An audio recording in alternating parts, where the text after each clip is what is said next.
Image রিটাচের ক্ষেত্রে সবার প্রথমে যে কাজটা আপনাদেরকে করতে হবে, যে লেয়ারটা আপনি পাবেন সেই লেয়ারটাকে আপনাদেরকে ডুপ্লিকেট করে নিতে হবে।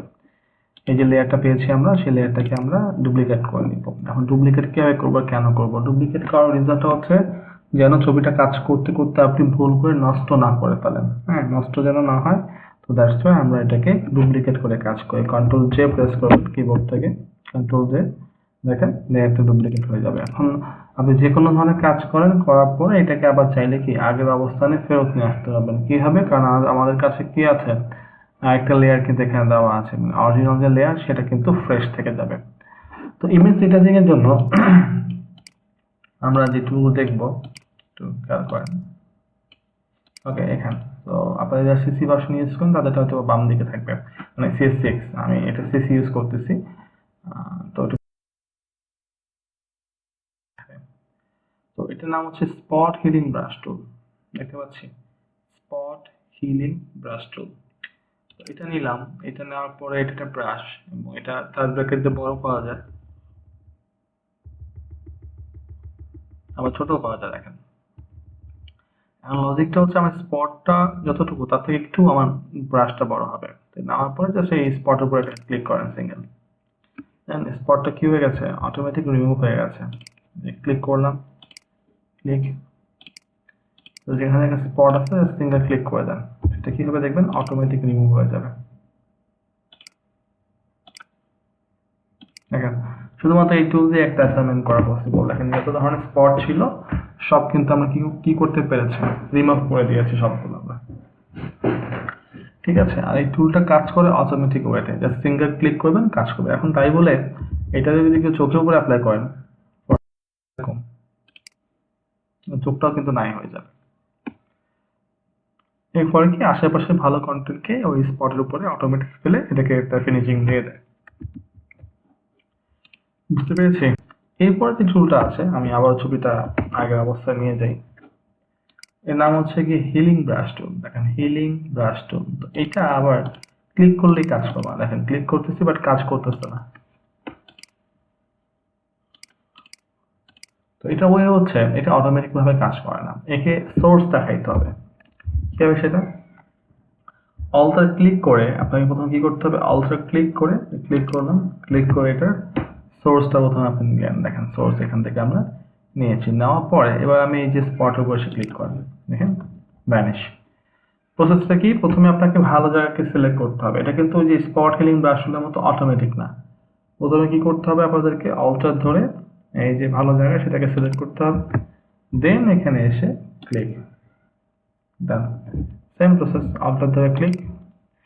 অলওয়েজ ট্রাই করবেন এই জায়গার কালারটা এখানে কিন্তু ম্যাচ করবে না। দেখেন, এই জায়গায় শেড, এই জায়গায় শেড ডিফারেন্ট, এই জায়গায় শেড, এই জায়গায় শেড ম্যাচ করতেছে না। দেখেন, ট্রাই করবেন কি কাছাকাছি যে শেডগুলো আছে সেই শেডগুলোতে আপনারা এটাকে দেওয়ার জন্য ট্রাই করবেন, দেন এটা দেখবেন ভালো কাজ করবে। ওকে, তো এটা ছিল হিলিং ব্রাশ টুল। এটা অটোমেটিক কাজ করে না, অল্টার দিয়ে সোর্স বা অল্টার ধরে ক্লিক করতে হবে, সোর্স দিতে হবে, দেন অ্যাপ্লাই করতে হবে। এটা হচ্ছে প্রসেস। থার্ড যেটা আছে এর নাম হচ্ছে প্যাচ টুল। তো দেখতে পাচ্ছেন আশা করি প্যাচ। তো এই প্যাচের আবার দুইটা মোড আছে, দেখেন।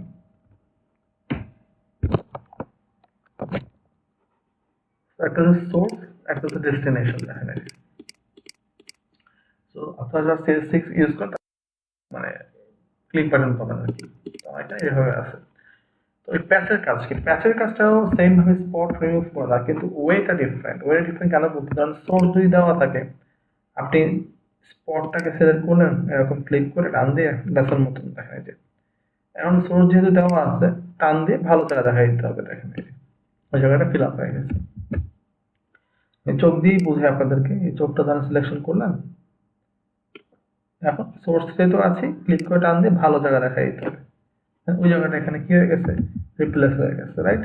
স্পটের ক্ষেত্রে সেম বিষয়, স্পটটা সিলেক্ট করার পর সিলেক্ট করলাম আমরা এখান থেকে, টান দিয়ে ভালো জায়গাটা দেখাই দিই, দেন টান।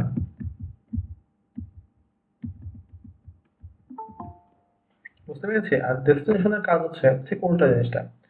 এটা করতে হবে কি, আগে ভালো জায়গাটাকে সিলেক্ট করে দেন স্পটটা করে ছাড়তে হবে।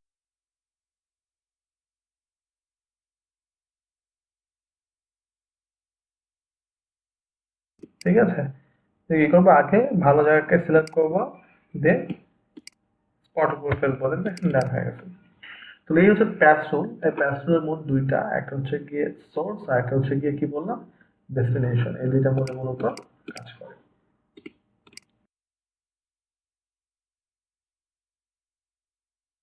মোড আছে, একটা মোড হচ্ছে মুভ আর একটা হচ্ছে কি এক্সটেন্ড। একটা হচ্ছে গিয়ে মুভ আর একটা হচ্ছে গিয়ে এক্সটেন্ড, এই দুইটা মোডে এটা মূলত কাজ করে।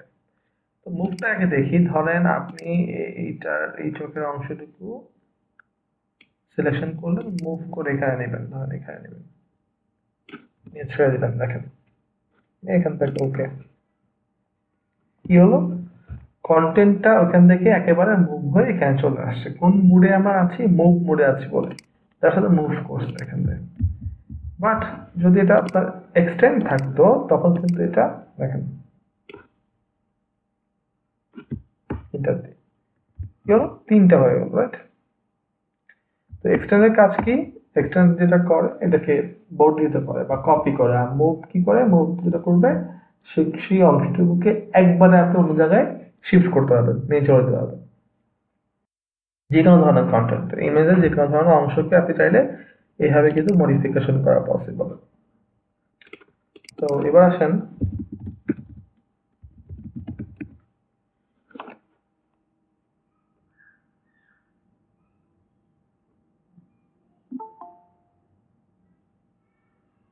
তো অনেক সময় আমরা আগে, এটা এখন হয় না, আগে এক সময় হতো ছবির ফ্ল্যাশের কারণে ছবির কি হতো এরকম চোখটা লাল হয়ে যেত, রাইট?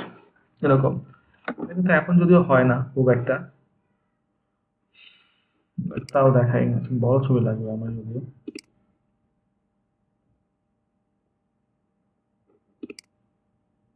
ধরেন এটা আপনি ছবি তুলছেন, এনি হাউ এটা এরকম রেড হয়ে গেছে। তো এটাকে বলা হয় রেড আই। তো রেড আইকে চাইলে ফটোশপে আপনি চাইলে রিমুভ করতে পারবেন। ফটোশপে একটা স্পেসিফিক টুলই দেওয়া আছে রেড আই টুলের জন্য। দেখেন এর নিচেই দেখেন রেড আই টুল নামে একটা টুল আছে। দেখলেন কিছুই করতে হবে না, রেড আইয়ের উপর একটা ক্লিক করেন, এটার উপর একটা ক্লিক করেন, দেখেন রেড আইটা কি হয়েছে, ব্ল্যাকে, নর্মাল ন্যাচারাল যেটা হয় সেই ন্যাচারালে কনভার্ট হয়ে গেছে। ঠিক আছে, বুঝতে পেরেছি। তাহলে রেড আই টুলের কাজ কি, যে মোটামুটি এখানকার বিষয় আমরা এই 5টা টুল আজকে দেখলাম। এগুলো মোটামুটি ইমেজ রিটাচিং এর ক্ষেত্রে ব্যবহার করা হয়। এর পাশাপাশি আরো কিছু টুলস আমরা দেখবো, যেমন এখান থেকে 3টা টুল আমরা দেখবো, ব্লার, শার্পেন, স্মাজ টুল। এটা ছবি আমরা এখানে নিলাম। তো আমরা প্রথম যে টুলটা দেখবো সেই টুলটার নাম হচ্ছে ব্লার টুল। দেখেন এই যে ব্লার, এটাকে ডুপ্লিকেট করে নিই কন্ট্রোল জে দিয়ে, তাহলে আমরা বুঝতে পারবো আসলে কি হচ্ছে, মানে আফটার বিফোর বুঝতে পারবো। তো খেয়াল করে দেখেন, আমি এখান থেকে ব্লার টুল নেওয়ার পরে ব্লার টুল এখানে দেখেন স্ট্রেংথ নামে একটা অপশন আছে। এখানে স্ট্রেংথ মানে টুলটার শক্তি কতটুকু হবে, স্ট্রেংথ কতটুকু হবে সেটা, ঠিক আছে? তো এখানে এটা 50 থেকে আপনাদের 100% করে দিলাম, 100%। ওকে, এবার এটাতে ব্রাশ পাবেন, দেখেন তার ব্র্যাকেট দিয়ে ব্রাশটাকে বড় করতে পারবেন, দেখেন বড় হচ্ছে। তো এই ব্লারের কাজ হচ্ছে ছবিকে ঘোলা করে দেওয়া, ছোট কথা দেখেন এই ছবিটাকে কি করতেছে, ঘোলা করে দিচ্ছে। ছবিটা আগে কেমন ছিল একটু দেখে যাবেন। ছবিটা আগে ছিল এরকম, এখন হলো কি,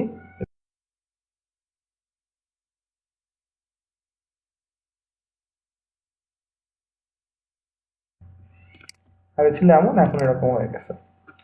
ঠিক আছে, খুবই সিম্পল একটা বিষয়। জাস্ট এখান থেকে নেবেন, নিয়ে ক্লিক করে ড্র্যাগ করে অ্যাপ্লাই করবেন। স্ট্রেংথটা আপনি যেটা 50 করে দিতে পারেন, 50 করে দিলে আস্তে আস্তে কাজ করবে, 100 দিলে কিন্তু অনেক ফাস্ট কাজ করবে। সেটুকু মাথায় রাখলে হবে। দেন যেটা আছে এখানে সেটা হচ্ছে গিয়ে শার্পেন টুল।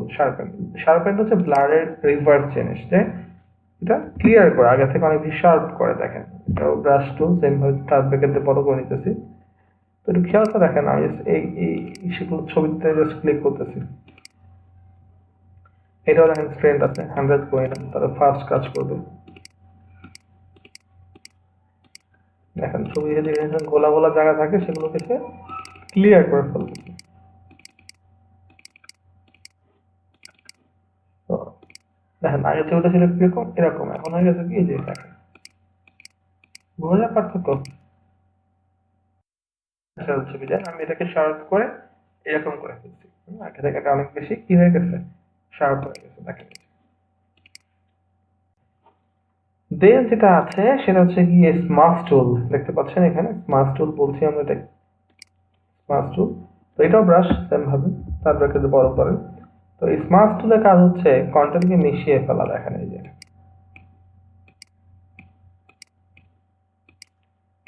কন্টেন্টগুলোকে পিক্সেলেটেড করে ফেলা একদম, দেখেন যেখানে ক্লিক করবেন সেখানে দেখেন এটা একদম মিশিয়ে ফেলবে।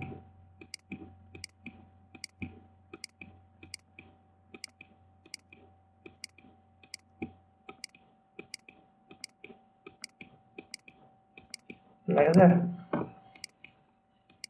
তো এখান থেকে আমরা এটাকে একদম এরকম মিশিয়ে ফেলছি।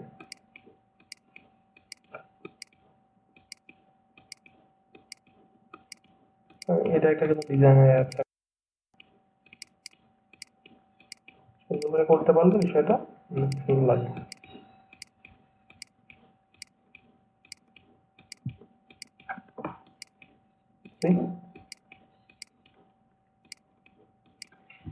স্মার্ট টুল যে ছবির যে পিক্সেল গুলো আসে সেই পিক্সেল গুলোকে সে কি করে ফেলে একদম মিক্স মিক্স মিক্স করে ফেলবে। বুঝা গেছে? যাব এখানে এই পাশে দেখেন এখানে দুটো টুল আছে, একটা হচ্ছে হিস্টোরি ব্রাশ টুল, একটা হচ্ছে কি আর্ট হিস্টোরি ব্রাশ টুল। দেখেন এই যে এখানে দুটো টুল আছে, হিস্টোরি ব্রাশ টুল, একটা হচ্ছে কি আর্ট হিস্টোরি ব্রাশ টুল। ওকে, আমি হিস্টোরি ব্রাশ টুলের কাজটা আসলে কি, হিস্টোরি ব্রাশ টুলের কাজ যদি আমরা দেখতে চাই, ধরেন আপনি আরেকটা ছবি আমি ওপেন করি, চলেন তাহলে আমার বুঝতে সুবিধা হবে।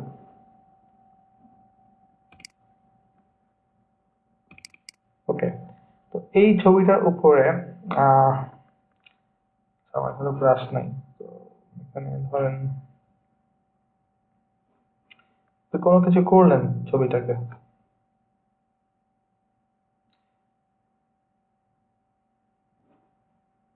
আচ্ছা এটাতে দেখি, আমি ব্লার করে দেখি।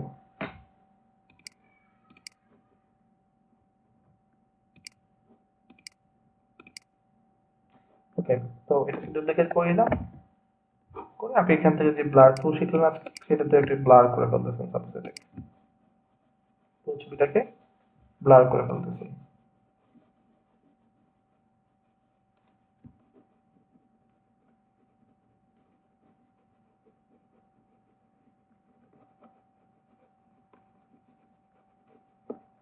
Okay, আর এই যে ব্লার করে ফেললাম, ব্লার করে ফেলার পরে এখন আমি চাচ্ছি যে আমার এই যে মডেলটা আছে, মডেলটা ফেস এই জায়গাটা ব্লার থাকবে না, জায়গাটা একটু ক্লিয়ার করতে চাই।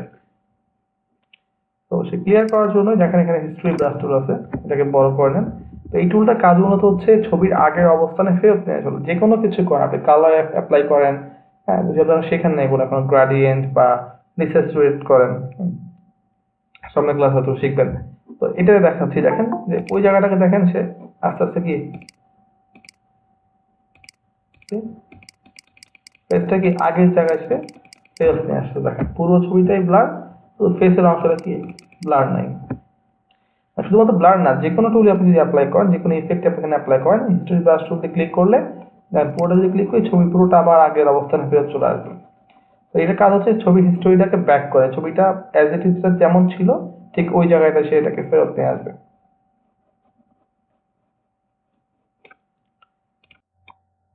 ওকে, আর্ট হিস্টোরি ব্রাশ টুল, এটা একটা মজার একটা দেখেন তো আর্ট হিস্টোরি ব্রাশ টুল। ওকে, তো লেয়ারটাকে ডুপ্লিকেট করে নিলাম, কন্ট্রোল জে, দেখা হচ্ছে কি আমরা দেখেন এখানে স্টাইলে অপশন বারে আপনারা কিছু স্টাইল পাবেন, প্রত্যেকটা দিয়ে ট্রাই করবেন, এক একটা এক এক ধরনের ইফেক্ট এখানে দিবে। তো আমি ধর লুজ লং দিয়ে শুরু করলাম, এখান থেকে লুজ লংটা নিয়ে নিলাম। এখন এই আর্ট হিস্টোরি ব্রাশ টুলটা এটার অ্যাপ্লাই প্রসেসটা হচ্ছে গিয়ে ব্রাশটাকে অনেক বড় করে নিতে হবে, ব্রাশটাকে একটু বড় করে দিয়েছি, বড় করে নিলাম, বড় করে নিয়ে ক্লিক করে পুরো ছবিটা মিক্স করে ফেলেন। এখন প্রসেস হচ্ছে ছোট করবেন ব্রাশটা, ড্র্যাগ করবেন পুরো ছবিটা।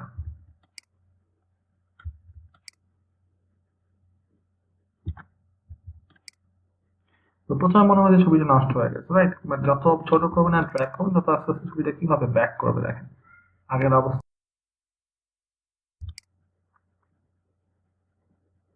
তো এটা একটা আর্টিস্টিক লুক দিবে আপনার ছবিটাকে।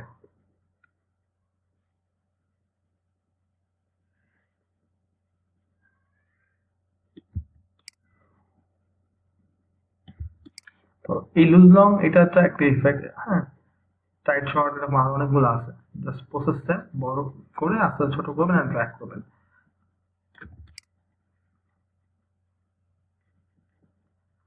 ছবিটাকে একটা কি করলো, আর্টিস্টিক একটা লুক দিল। আগে কেমন ছিল, যে একদম ক্লিয়ার ছিল, এখন এটা আর্টিস্টিক টাইপের একটা লুক দিচ্ছে। প্রত্যেকটা এক একটা একরকম কাজ করবে, প্রত্যেকটারই অ্যাপ্লাই করার যে প্রসেস একদম সেম।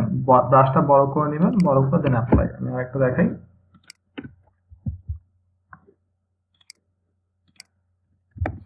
ওকে, এবার ধরেন আমি এখান থেকে টাইট কালার নিলাম, বড় করে নিব, সেম প্রসেস দেখেন, ছোট করবেন আর ড্র্যাগ করবেন। Similar but not like this. Okay, এটা একটু বেশি কার্ভ, টাইট কার্ভ বলতেছে এটাকে, একটু বেশি এটা বাঁকা।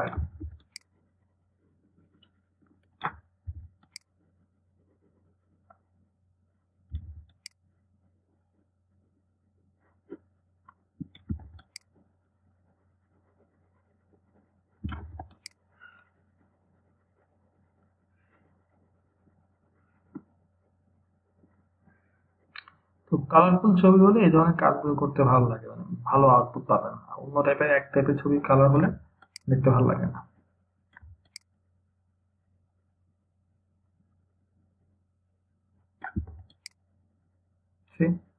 ডেফিনেশনটা কিন্তু আরো জোস।